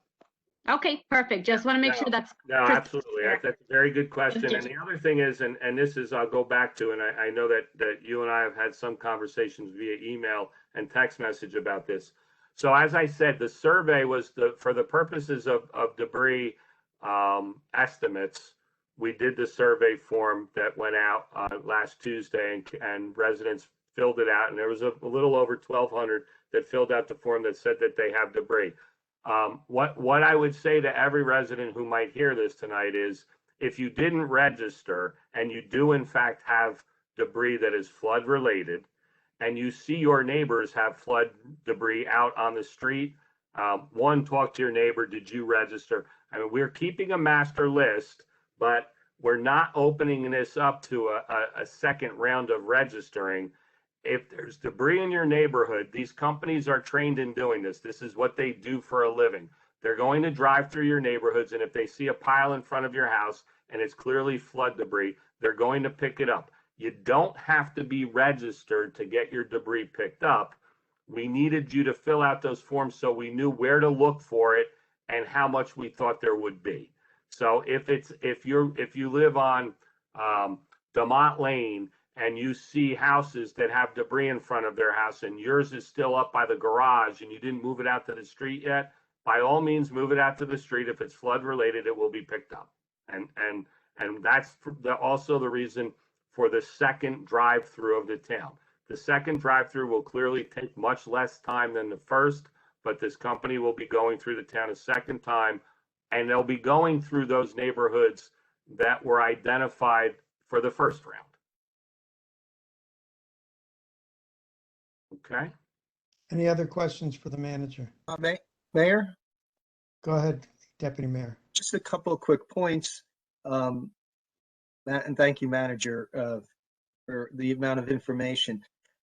If something is rejected, so to speak, it doesn't mean they're going to leave the rest of the stuff there. So No. somebody don't interpret it that way. I just want to make Absolutely sure not. people in the audience remember, look, if you put something for some reason, you accidentally put something out that wasn't for the storm, or they claimed it wasn't when they're picking it up, they're still going to load the debris that is obviously from the storm. So for example, if you have a big pile of debris from your basement that was flooded and it's got sheetrock and carpet and furniture and all of the things that were damaged in the flood, and you have that out at your curb, and you also had a refrigerator that was down in your basement and that's out at the curb, well, the refrigerator, as the mayor said, and as I said earlier, so the monitoring company is going to note the address and notify us so that the Public Works Department can go out and get the refrigerator. But if the monitor notes that there's bags of household trash, okay, instead of putting it out to your trash collection service, you put it in the pile, those bags will remain. They're not going to take those bags, but they will take everything else that is flood related. And remember that these are people who do this for a living. They just, it's an interesting business to be in, but these are both nationwide companies that handle not only flooding, but wildfires and earthquakes and all of the other things where there are, major disaster area declarations. And they have equipment throughout the country. This equipment that's servicing Franklin and Somerset County came from Pennsylvania. And it's if anyone's had an opportunity or has an opportunity to see what we're using, these are tractor trailers with double trailers, and in between the two trailers is a big hydraulic machine grappling arm that will pick up the trash and put it into the truck, so that it's rapid, but there are people on the ground that are inspecting the trash before it gets put in the truck. So I just thank you, Manager. A couple other quick comments for any possible clarity. My understanding is, as bad as it was, and the unfortunate injuries and fatalities in other parts of the county and the state, Franklin did not have a serious injury or fatality this entire disaster, and we're fortunate, and we're also well served by emergency services. And if I remember right, I think they were literally helicoptering workers out of Wendy's, if I recall. So You know, it stinks to have your basement flooded. And I say that from someone who's had their basement flooded and right now still helping relatives with some of the debris and cleaning in their basements. So my heart goes out to them. But, you know, when all is said and done, you know, we were very fortunate with the fact that nobody was seriously hurt, and everybody from nursing home residents to fast food workers were safely taken out of harm's way. So I just wanted to throw that out there. One other item that's, you mentioned businesses, Bob, there's some small businesses. Fortunately, not too many businesses I don't think were affected, but the ones that did have any flooding or damage, there is grants available, and that's on our website between, I believe, $1,000 and $5,000. That's grant money. So if everything's done right, does not have to be paid back, but that's on the website. We are putting out information as we get it.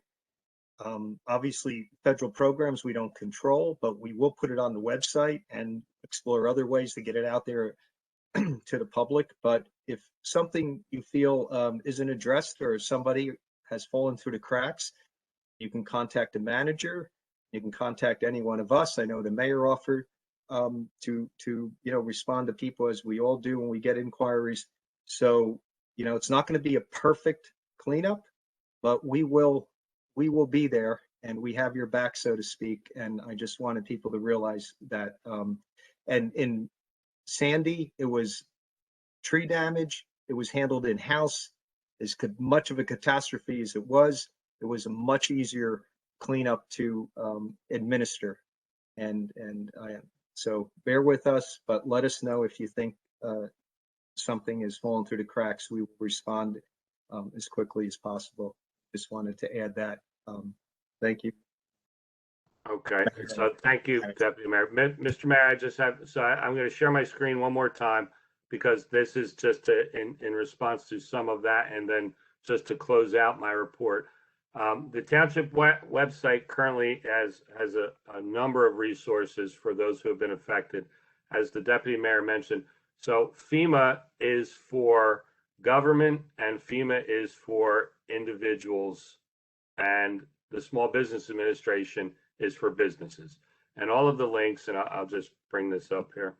So if you go to the township website, which I will bring up right now, go to the township website, and the latest news here is the link for FEMA registration in Somerset County Ida disaster relief resources. Somerset County was the clearinghouse for all of the resources, and rather than try to just duplicate, we've linked back to Somerset County because they have a comprehensive list. That comprehensive list can be found at this link here. And as you see, this is, in particular for FEMA, but then there is also the Ida disaster recovery, which is on Somerset County's page. This has information for FEMA, for New Jersey State Aid for residents, New Jersey State Aid for businesses, the Somerset County Board of Social Services, emergency housing assistance, the Somerset County Clerk if you need documents related to your house for insurance claims, and as well as the American Red Cross, Salvation Army, Raritan Valley Habitat for Humanity, housing assistance, emergency housing assistance being handled through Somerset County Board of Social Services, but there are some other links here, as well as if you lost your car and you need transportation, New Jersey 211 is providing low-cost rides through Uber and Lyft for people who have lost their vehicles due to Hurricane Ida. We in Franklin removed approximately 200 vehicles from public roadways that had been flooded Wednesday night into Thursday through flash flooding. There's also state links for the Division of Banking and Insurance, and also utility links. Most of the utility issues have occurred where river flooding occurred, so we have very little as far as that's concerned, but nonetheless, the links are there. They're through the website.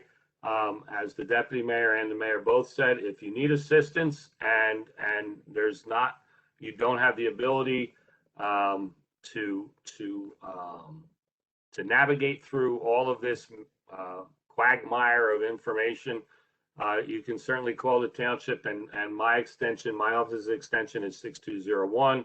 The emergency management coordinator, John House, his extension is 6305. If necessary, you can reach out to us and we can point you in the right direction and provide any assistance you might need.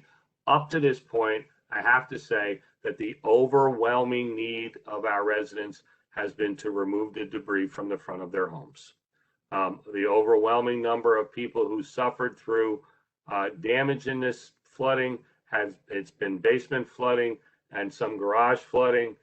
There certainly have been some people who had flooding into their first floors, and for that, the need here, based on the type of flooding, is to remove the debris. Most of the damage to people's homes are this type of flooding is covered by their homeowner's insurance policy, and there's also the ability to make claims to FEMA for additional funding. So that's what I have, Mr. Mayor. Okay, I'd like to move on unless someone has something pressing for the manager. Okay, and I apologize for that comment that I blurted out. Clearly, I was incorrect about it. We are now on to council discussion items. First council discussion item is Franklin Day. And basically we could retitle that Franklin Day versus COVID-19. If I could share my monitor. Mr. McQueen. Yes, sir. Give me 1 second. Okay. You should now be able to share your screen. It's coming over to you now. Share.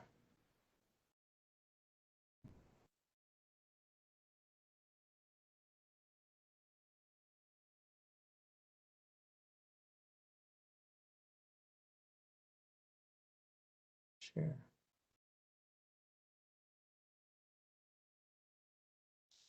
Okay, can we all see that graph? Hello? Yes, Mr. Mayor. Okay, so the issue is, do we have Franklin Day or not? And the issue is COVID-19 and the risk of bringing thousands of people together. We estimated at one point at other Franklin Days that we had 20,000 people, not all at one time. This is a scaled down Franklin Day. Clearly, we could have 2,000 people there at a time. Is it safe? We did not have Franklin Day last year because of COVID. And if we look at this graph, this is the graph shows cumulative cases starting with last year and on to this year. And you could see that last year, at around the time of Franklin Day, or around the time of, on September 13th last year, this is roughly the slope of the rate of accumulation of cumulative cases at that time. We now look at this time and we see that cases are accumulating at a far steeper slope. Another way to look at that is the blue shows last year, the average 7-day average. So we take how many cases, new cases there were every day, and you average it over 7 days, and you keep moving with that. Last year, at this time, we were right about 3.6 cases a day. It then actually, after this, jumped up sharply, and eventually in December and November went up very sharply. Right now, we are at 11.9 cases. This was as of yesterday. I didn't have time to update it for today. So we're clearly accumulating cases much more quickly now than we were.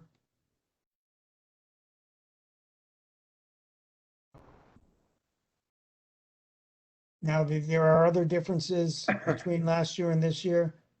This year we have the vaccine.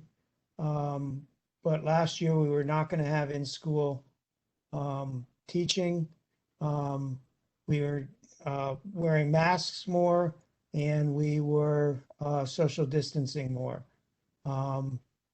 So there are differences between the years, but this is what we're facing with. I know that some private industries, such as Rutgers game, et cetera, are having in-person events, Yankees games, et cetera. But there's a bit of a difference between us and them. We're not looking to make a profit. And also, we have to set an example. We are government, and I personally do not wish to put our citizens, to be the cause of the reason we are putting our citizens in harm's way. This is not a constitutional event. There's no requirement for Franklin Day. Council created Franklin Day, specifically Councilwoman Sherman. And while it is a great day to celebrate Franklin, I am concerned about us trying to celebrate Franklin while putting citizens in jeopardy. Those are my comments. Do others have other comments?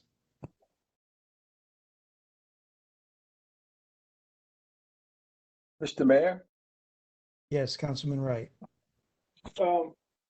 two thoughts on the issue. As a film director, I'm going to say I see the end point of families coming to me and having to make funeral arrangements, and their loved one has COVID. Now, this month only has 14 days in, and I've had 3 already. Now, New Jersey's daily average puts us at maybe 15. If I am close to Johns Hopkins, which is the gold standard for reporting COVID deaths in states and over the course of time, I am very hesitant to put people together, even though you have a right to. You can, as you said, go to Yankee Stadium, hang out with 50,000 people that you don't know. You can go to a club and hang out with 30 of your friends that you don't know where they've been, how they live. Be like me, get on the train, and the train requires a mask. New Jersey Transit says you got to put on a mask. You don't get on the train without one. If the conductors come through and you don't have one, there is no fight. The next stop, you're off the train. That's a very thought-provoking situation that we find ourselves in.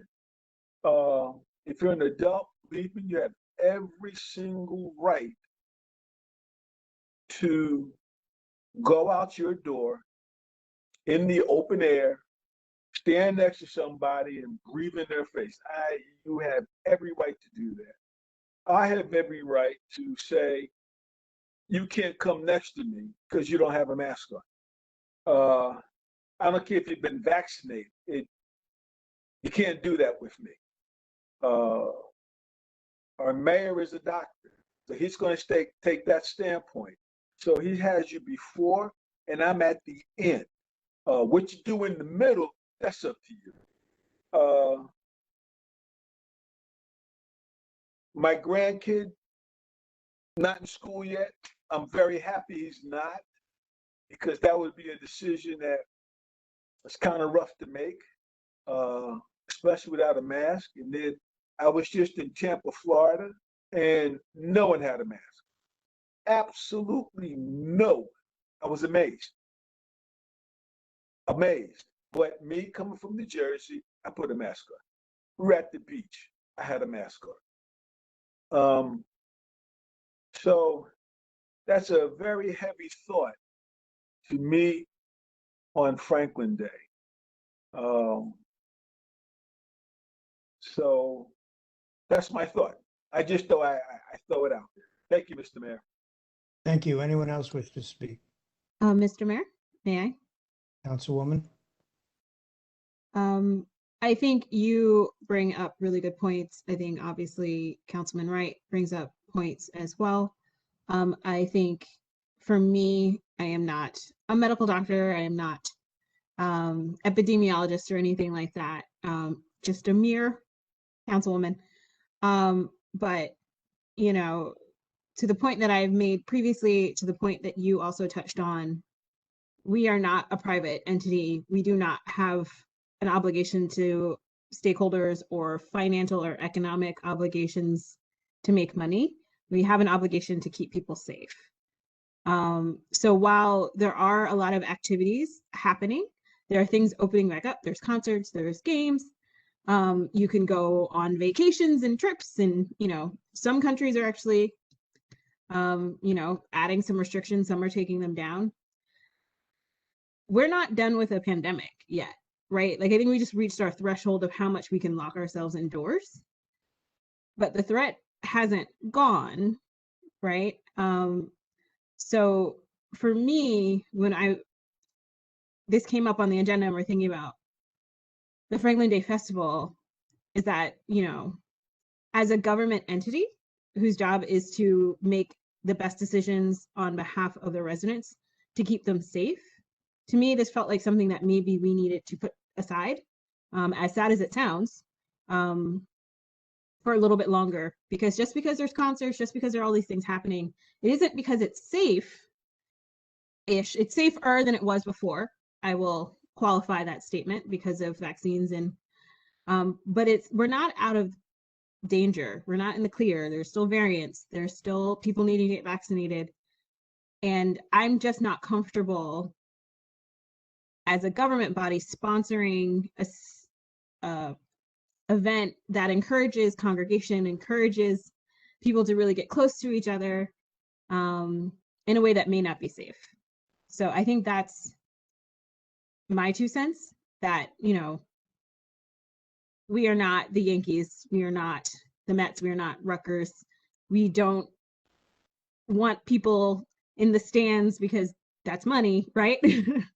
We want people to be safe. And if it involves, unfortunately, canceling an event and acting on the conservative side, I'd rather people be mad and safe than, out. And, God forbid, catch COVID or interact with someone, or, just something happen because kids under 12 can't be vaccinated yet. That fear and that responsibility makes me kind of want to err on the side of extreme caution on the kind of council events that we look towards, and that we look towards being mindful about how we're structuring them until we can really get to a place where we have kind of COVID handled, because I don't feel that we've got it handled right now. So thank you. Thank you, Councilwoman. Anyone else? Mr. Mayor? Ma'am? Yes, I'd like to say a few words. Go ahead. So we, as the governing body, are also the local board of health. And part of our responsibility is to keep the public healthy.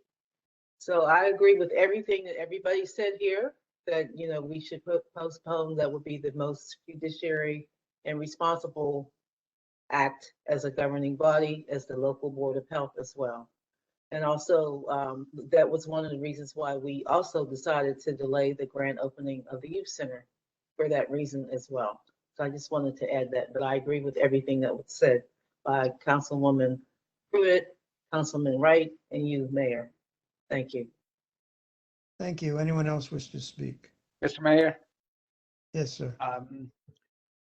Yeah, I agree with the positions expressed by my colleagues here. Although I tend to be a little more courageous in getting out, I want to say that I had postponed my trip to India twice now, once in July, and which was then postponed to September 1st, purely because India was going through a second wave or third wave, whichever way you look at it. And my family members advised me not to travel and take that chance, even though there may be a small chance that I could be affected.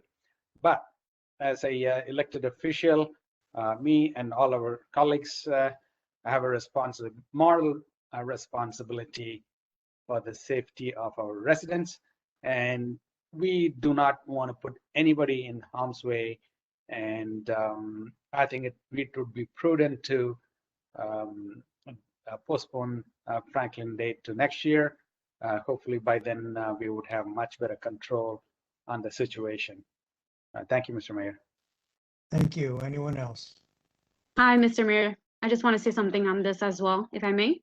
Go ahead, Councilwoman. So I'm hearing everyone, and I agree, and I'm probably more like Councilman Ram out there trying to get things done and trying to get back to some normalcy. But I agree. I think we have to be safe. My parents are elderly, so I have a lot of residents who are also seniors and elderlies where they have to be careful. So folks like me coming home, we have to be very careful and wash our hands and keep up with mask on and just sanitizing. So with the Franklin Day, I think, it's not something that we're just closing this year. We're definitely going to open back next year with a bigger, hopefully better. And, we will continue trying to do events as we can, but, our residents are first in mind. And I know there's a lot of concerns and a lot of noise. And we just want to say that, look, we're looking after you guys. We want to make sure that everyone's protected well. And, you can see the numbers that Mayor puts out on Facebook almost every day or every other day. So that's all I wanted to say is that, thank you for your decisions. And I think we want to make sure our residents are safe. Thank you. Anyone else? This is important enough that we should do a voice vote. With a heavy heart, Madam Clerk, please call the vote. Okay. Councilman Embarrassed. Mr. Mayor? Hello, Mr. Mayor? Yes, Mr. Wright. If it's okay with everyone there, I'm tired of being last. Could Miss Anne Marie start with W and work her way forward? Well, I hate to do that on willy-nilly. I'll do that, but what I'm going to do from now on is I'm going to work with the clerk, and we will vote in random order from now on. I'll work out a system to make that easy for her. But I will grant that, Mr. Wright. Go ahead. Councilman Wright? No. So a no means we are the no motion. Franklin Festival. Okay. Let's start again. We should have a formal motion of some sort. Yes. Yeah. The motion. I would will like make to make the a motion. motion Go ahead. that we cancel the Franklin Day Festival this year due to COVID concerns. We have a second. Second. Moved Thank you, and Ms. seconded. So a yes means it is canceled. A no means we are having the event. Madam Yes. Clerk.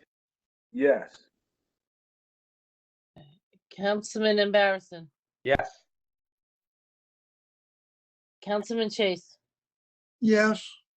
Councilwoman Francois. Yes. Mayor Kramer. Yes. Councilman Oni Jaka. Yes. Councilwoman Pruitt. Yes to canceling. Councilwoman Udine. Yes. Deputy Mayor Vasanella. Yes. Franklin Day is canceled. It is unanimous.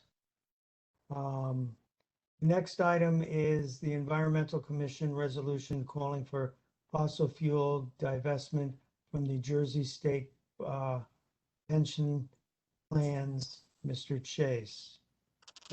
Yeah, this is a resolution which the Environmental Commission passed and sent to the council and asked me to ask the council to pass a resolution on its behalf. And it's merely advisory to the state pension boards, the several state pension funds. It makes points that the desirability of Mr. Mayor, are you awake? Yes. You were closing your eyes there. As to the, I was winking due to indigestion, but thank you. Oh, that goes down in history. we make the point that the desirability as investments of fossil fuel companies has been decreasing. And I don't know that our resolution will actually make any difference to the boards that make these decisions, but it will at least put us on record saying, let's get away from fossil fuel companies who are in effect putting CO2 into the atmosphere. I don't believe that we will stop all use of fossil fuels by 2035 because there will still be gasoline using cars on the roads. But I think we need to make the point to do everything we can to decrease the use of fossil fuels. But I put it to the council, do they wish to approve such a resolution? Council members, discussion? Oh, wait, I'm sorry, I guess we need a second. No. Second. Now that we have a second, discussion? Mr. Mayor, if you'll allow, I actually have a question for our township attorney. Yes, ma'am. Sorry, Lou. But don't be sorry. We don't want to wake you. Yeah. Don't want to wake you. I actually, as Councilman Chase was talking, this is more of just I guess more for me, being in the, Deputy Director in the Division of Clean Energy and being a state employee who's in the pension, I'm not in any weird situation where I need to recuse myself for this, right? Like I can. No, ma'am. Okay. Well, then I support the spirit of this resolution, encouraging the divestment of fossil fuels. So anyone else?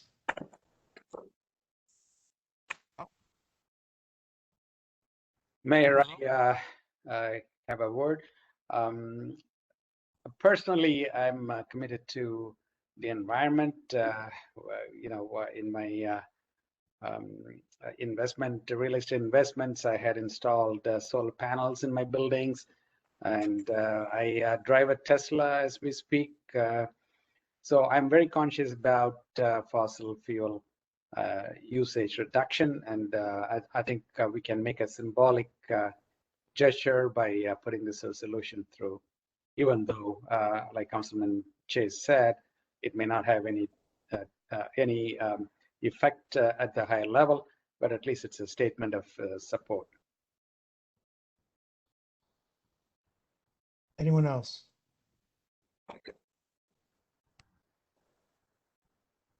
I'll make a comment. It always makes me a little edgy when we reach beyond our scope, though I've put forward some resolutions that reach beyond our scope. I don't know that this will have much effect, but out of respect to the Environmental Commission, and I guess the respect to the environment, I too have solar panels. I do have an electric vehicle. I think we should vote for this. Let's not look the other way, taking a chance, because if the bugler starts to play, we too must dance. So I will be voting yes. Anyone else wish to speak? Madam Clerk. Councilman Embarrasson? Yes. Councilman Chase? Yes. Councilwoman Francois? Yes. Mayor Kramer? Yes. Councilman Onijaka? Yes. Councilwoman Pruitt? yes. Councilwoman Udine? Yes. Deputy Mayor Vasanella? Yes. Councilman Wright? Yes. And it passes unanimously. Congratulations, Councilman Chase and the Environmental Councilman Touche, Councilman Chase. Approval of the minutes. Now the meeting begins. Approval of the minutes. Minutes of the Township Council work session, regular meeting of August 10th, 2021 are hereby presented to the Township Council for approval. Do we have a motion on the minutes? So moved. And a second? Second. Moved and seconded. Any discussion or correction? Madam Clerk? Councilman Embarrasson, Yes. Councilman Chase, Yes, Councilwoman Francois, Abstain. Mayor Kramer, Yes. Councilman Oni Chaka, Yes. Councilwoman Pruitt, Yes. Councilwoman Udine, Yes. Deputy Mayor Vasanella, Yes. Councilman Wright. Yes. Warrants in the amounts of $30,160,222.89 on September 14th, 2021 are presented to the Township Council for payment. Time to pay the bills. Do we have a motion? So moved. Second. Moved and seconded. Any discussion? Anyone like to pull a item? Hearing none, Madam Master Clerk. Councilman Embarrasson, Yes. Councilman Chase, yes, Councilwoman Francois, Yes. Mayor Kramer, Yes. Councilman Oni Chaka, Yes. Councilwoman Pruitt, Yes. Councilwoman Udine, Yes. Deputy Mayor Vasanella, Yes. Councilman Wright. Yes. We are now moving on to item number 12, public hearing and adoption of ordinances on second reading. We have none.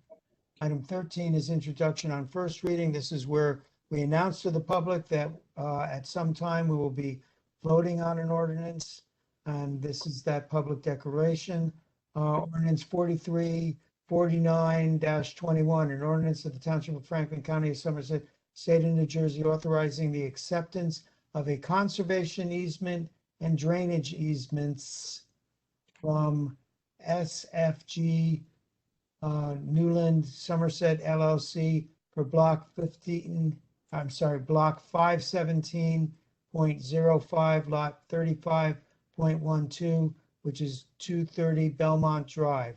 Following ordinance is presented to Township Council for adoption on first reading, posting, publication in accordance with law, and public hearing and final adoption at a virtual meeting, the Township Council to be held via WebEx on Tuesday, September 28th, 2021 at 7 p.m. Do we have a motion on the item? so moved. And a second? Second. Second. Moved and seconded. Any discussion? I think it's pretty self-explanatory. Madam Master Clerk. Councilman Embarrasson, Yes. Councilman Chase, Yes, Councilwoman Francois, Yes. Mayor Kramer, Yes. Councilman Oni Chaka, Yes. Councilwoman Pruitt, Yes. Councilwoman Udine, Yes. Deputy Mayor Vasanella, Yes. Councilman Wright. Yes. Moving on to the consent agenda, items A through AE. Now there's a heftiest consent agenda. As listed on the consent agenda portion of this meeting are presented to Township Council for adoption. Do we have a motion? so So moved. moved. Second. Moved and seconded. Any discussion? Anyone like to pull an item? Anyone like to discuss an item? Mr. Mayor, Yes, sir. I would just like to explain item A, which is a very large item. Assemblyman Danielson got us a state appropriation to help with our Kingston interconnect. This is to connect the water line along Route 27 south of 518 to a Jersey American water line in Kingston, specifically at the corner of Raymond Road. And this will allow that water line to be fed with water from either direction. So as opposed to the dead end line we've had there. So this is a big deal. Getting the state money is a big deal for this. Very good. Anyone else like to pull or discuss an item? Madam Master Clerk. Councilman Embarrasson, Yes. Councilman Chase, Yes, Councilwoman Francois,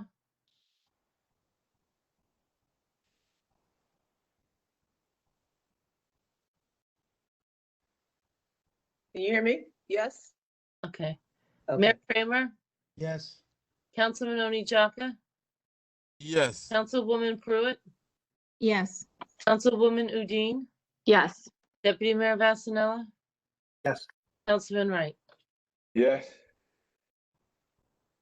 Great. There are 3 resolutions to be voted on separately. All of them have to do with the debris pickup from Ida.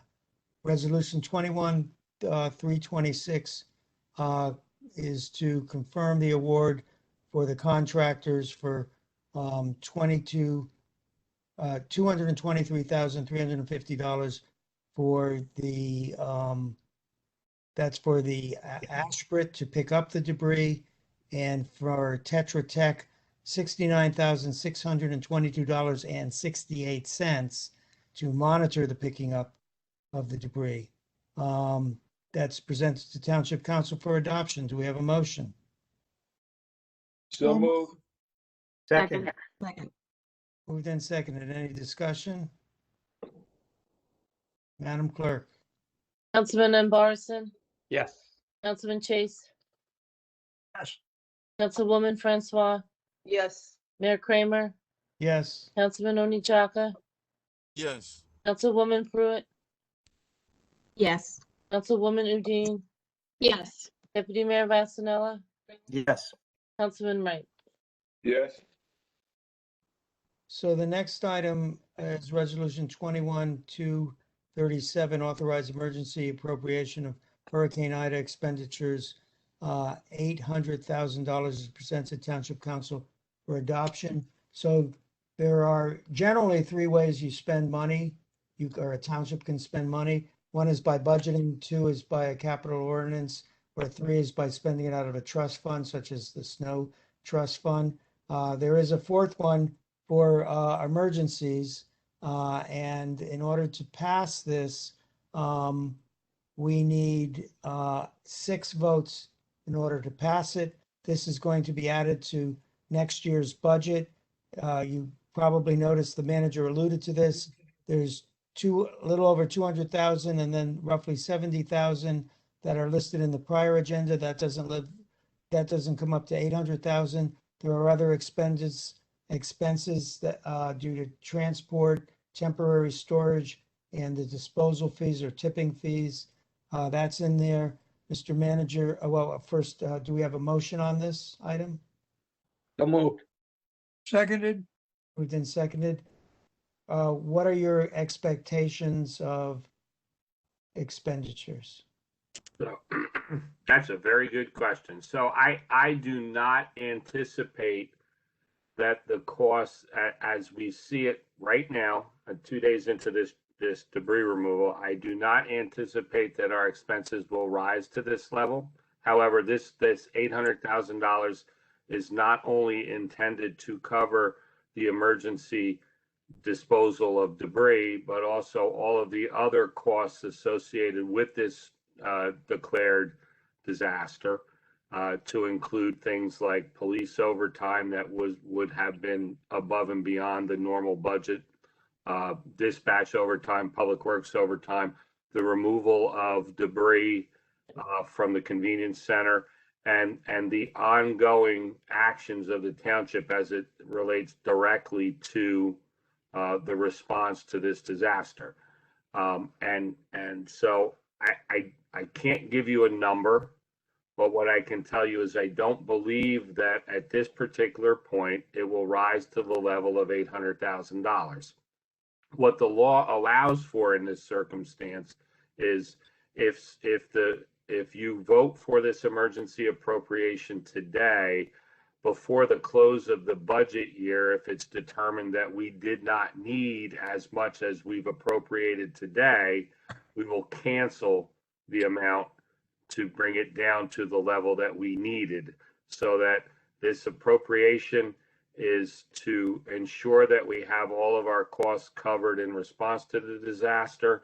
And at the end of the calendar year, because we're on a calendar year budget, we can cancel any of the appropriation that was not necessary to respond. Thank you. And this could mean a raise in taxes next year. We do have a large fund balance, also called surplus, which we could use to absorb it. It's only because we have that we can do this relatively comfortably. And we are expecting FEMA to pass back 75% of this. But how long has that taken in the past, Mr. Manager? Generally, it's about 18 months to 2 years. Okay. Mr. Anyone Mayor? else? Go ahead, Deputy Mayor. So, yes. So not to get too technical here, but or too simplistic, but basically what I'm hearing is if we approve 800,000 and for some reason it's 550,000, there's no way that one dime of that remaining 350 allocation will be spent, period, let alone on anything other than hard cost of this storm related. So it's not like anything else we're approving. This is cost specifically. When you do an emergency appropriation, Deputy Mayor, it has to be for specific purposes, and that has to be spelled out in this resolution, which it is spelled out, and the lines in our regular budget that it can be applied to, things like disposal of trash, right? So that's one of the things that this will be used for. Police salary line, public works salary line, dispatch salary line, things like that. You have to say what you're going to use it for, according to state law. So therefore, you can't use it for things that you don't appropriate it for. So that's why at the end of the budget year, before we close our budget in 2021, those things that were not directly related to this emergency, and in this case, a declared major disaster, and then all of the balance of that emergency appropriation is canceled. Okay, yeah, and so I know what I assumed. I just want to make sure the public, because it's obviously it's complicated. And then, no, and thank you, Bob. So, and part B to that is, as far as my comments, let's just say $1.2 million is spent by us, just trying to use even numbers. If we get the 75%, which we should, or most of that,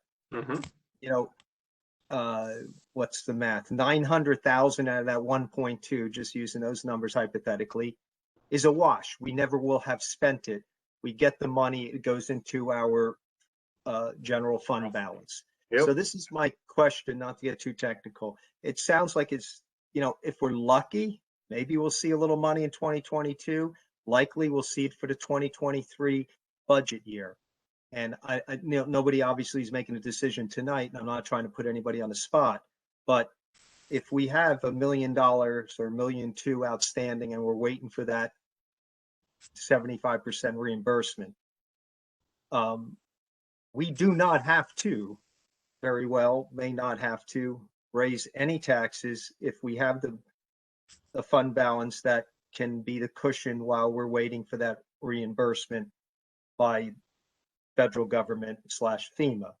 So although we may have to wait and kind of put the money out there ourselves out of our fund balance, which is mainly funded mostly by our tax levy, it doesn't mean there would be any direct tax increase because of that money being, I'm going to call it floated, no pun intended. We're floating the money for waiting for the reimbursement. So any scenario could play out, but that is a likely scenario in your mind or the mayor's mind. So if you're asking me, so I'm not one to get my crystal ball out very often. All things equal. just So saying. all things being equal, as the mayor said, and I think that I know that I am proud of it, and I think that all of you are proud of it, that we have remained very fiscally responsible over the last 10 years, and we have been able to maintain our fund balance and maintain a zero municipal tax increase, I believe, over the last 4 years at this point. And I think that our collection rates through COVID have remained strong.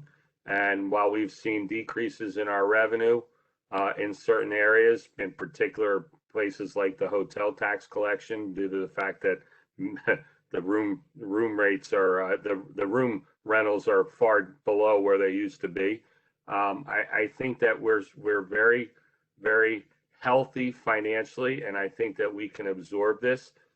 One of the other things that if we find ourselves in need of further funds beyond this $800,000, we do have the Snow Trust. It's no longer called the Snow Trust. It's called the Storm Recovery Trust, and that has over $800,000 in it. That's what we use to fund our snow removal operations. And I trust, now I hope that we don't have to do that. I feel comfortable that this is a sufficient appropriation to cover our costs, and I believe that amount of this will be canceled at the end of the year. And I think that we can absorb this. Okay, So thank you. I would agree with you, Councilman Vasanella. You're exactly right. We probably can absorb it in the fund balance. I just wanted to caution that it's conceivable we won't, but I think you're right. We won't have to raise taxes from it. So very good point. Any other comments? Thank you. So basically, when we get the FEMA reimbursement, that will go to increasing the fund balance again. It just means that for the next 18 to 24 months, we'll have a lower fund balance, but our fund balance is a number of times this amount, perhaps 10 times the amount. So Yeah, I agree. I emphasized one possibility. I think you're emphasizing a more likely possibility. Anyone else? Madam Master Clerk. Councilman Embarrasson, Yes. Councilman Chase, yes, Councilwoman Francois, Yes. Mayor Kramer, Yes. Councilman Oni Jaka, Yes. Councilwoman Pruitt, Yes. Councilwoman Udine, Yes. Deputy Mayor Vasanella, Yes. Councilman Wright. Yes. Resolution 21-328, authorizing a shared service agreement between the County of Somerset and the Township of Franklin for the management and removal of debris related to the tropical storm Ida. This is an add-on. It is presented to Township Council for adoption. Do we have a motion So moved. So move. and a second? seconded. This is about the temporary dump that the manager and I have both talked about. Any other discussion? Madam Master Clerk. Councilman Embarrasson, Yes. Councilman Chase, Yes, Councilwoman Francois, Yes. Mayor Kramer, Yes. Councilman Oni Jaka, Yes. Councilwoman Pruitt, Yes. Councilwoman Udine, Yes. Deputy Mayor Vasanella, Yes. Councilman Wright. Yes. We're now on to old business, 2021 boards, committees, commissions, and vacancies. Do we have any nominations? Mr. Mayor, Yes, I sir. do have one for the Recreation Advisory Committee, Yes. but I misplaced her form. Would you have to have it there? That was the form that we received from Ms. Harris. Yes, yes. If it's, I would like to put her name forward for the Recreation Advisory Committee. So that was, I'm opening it up. Fernandra Harris. Yes, that is Yes. correct. Okay. Are there any other nominations for this position? Hearing none, we can do it by acclamation. All in favor of Ms. Harris, say aye. Aye. Aye. Aye. Opposed, say nay. Congratulations, Ms. Harris, for the 3-year term ending in 12/31/2023. Any other nominations for any other boards, committees? Yes, commissions? Mr. Mayor, I would, Yes, sir. I believe we have a vacancy in the general membership on the Open Space Committee, since it's been determined that Mr. Puskas is the Ag Committee representative. I would like to nominate Charles Martin of, I think, 6 Sealy Run. He sent in his citizen leadership form in early August. He's a retired professor of biology from Rutgers. He's been very active on the Trails Committee and is also very active now with DNR Canal Watch, which is a nonprofit group concerned with the maintenance of the canal. And he has been appearing at the Open Space Committee for several meetings to make comments there. So I think he would be a very good addition to the Open Space Committee. Any other nominations for that position? And this is for the vacant position, 3-year term ending 12/31/2022. No, I'm sorry. That's from, no, that is right. That is right. Yes. That's the one. We don't second motions, but I would like to speak in favor of him. I know him from Trails. He's a bright and energetic guy, and he absolutely will be a positive influence on the Open Space Committee. There are no other nominations for that position, so we can do it by acclamation. All in favor, say aye. Aye. Aye. Opposed, say nay. It is passed. Congratulations. Any other nominations for any other committees? Hearing none, we have no executive meeting. The last item is adjournment. Do we have a motion to adjourn? So moved. Seconded. Moved and seconded. All in favor? Any discussion? All in favor? Say aye. Aye. Opposed, say nay. We are adjourned. Please be well, Franklin.